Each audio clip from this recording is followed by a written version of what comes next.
The man carelessly reached his hand into the nuclear wastewater. The next second, his companion immediately pulled him out. Just as he was about to ask, he held a stick and burst out laughing. Everyone was so frightened that they froze. It turned out it was just a prank. Just as everyone was about to leave, the man made a new discovery. The others thought it was still a joke, but Yuri was particularly serious. He took out a dagger and gently pushed aside the leaves, revealing a strange-looking fish. Everyone was shocked by its strange appearance and were curious about why the fish had grown like that. Someone just wanted to reach out and touch it.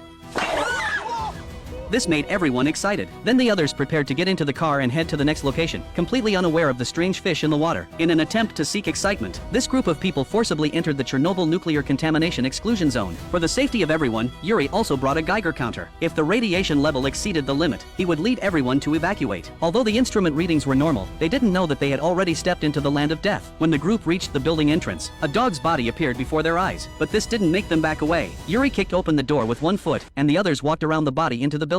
Everyone wandered around the stairs, while Yuri was on guard and investigating around. He found a pile of extinguished charcoal fire in a corner, but he didn't tell anyone. He simply kicked the charcoal fire aside. Then he urged everyone to leave as soon as possible. They had to return to the car before it got dark. Paul was just walking back when Yuri suddenly heard a strange noise. He immediately signaled Paul to stop. The two of them curiously followed the sound. Yuri asked the others to keep quiet. A loud noise came from ahead. Everyone moved cautiously behind them. When Yuri entered the next room, suddenly,